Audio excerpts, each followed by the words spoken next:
ఒక్కసారి కొమ్మూరి గోల్డ్ కి కాల్ చేయండి. తాకట్లో ఉన్న మీ బంగారాన్ని విడిపించి మార్కెట్ ప్రైస్ కి వాళ్ళు కొనుక్కుని మిగతా డబ్బులు మీకు ఇచ్చేస్తారు. వెల్కమ్ బ్యాక్ టు మనం టీవీ. నేను మీ పవన్ బెస్వాడ.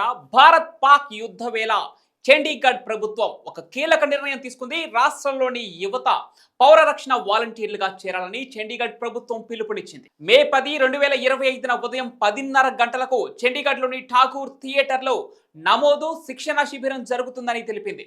18 సంవత్సరాలు అంతకంటే ఎక్కువ వయసు గల పౌరులు పాల్గొనాలని, మరికొందరిని ప్రోత్సహించాలని సూచించింది సర్కార్. ఇలా చేరే యువతను పౌర రక్షణ స్వచ్ఛంద సైనికులుగా అత్యవసర సేవలైన అగ్నిమాపక, ప్రథమ చికిత్స, శోధన మరియు రక్షణ కార్యకలాపాలలో ముందు వరుసలో ఉన్న అధికారులకు సహాయం అందిస్తారు.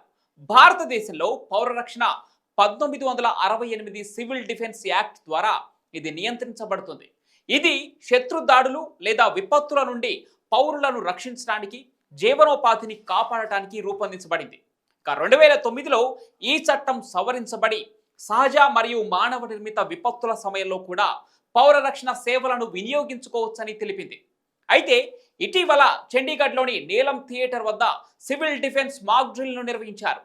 ఈ కార్యక్రమంలో 100 మంది అపద మిత్ర వాలంటీర్లు, 500 మంది ఎన్ఎస్ఎస్ క్యాడెట్లు, 100 మంది ఎన్సీసీ క్యాడెట్లు, 100 మంది హోమ్ గార్డులు పాల్గొన్నారు. ఈ డ్రిల్లో అగ్ని ప్రమాద సిమ్యులేషన్లను, భవనాలను ఖాళీ చేయటం, అత్యవసర సేవల సమన్వయం వంటి అంశాలను ప్రదర్శించారు.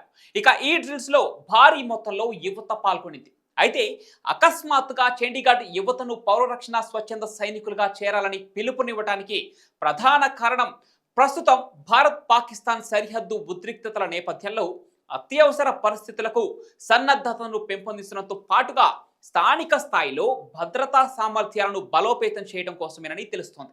అయితే ఇలాంటి చర్యలు యువతను జాతీయ సేవలో పాల్గొనమని ప్రోత్సహించడంతో పాటుగా యుద్ధ సన్నాహాలు, ఉగ్రవాద బెదిరింపులు లేదా సహజ విపత్తుల వంటి సంక్షోభ సమయాల్లో సమాజానికి సహాయం అందించేందుకు సిద్ధం చేయటానికే అని తెలుస్తోంది.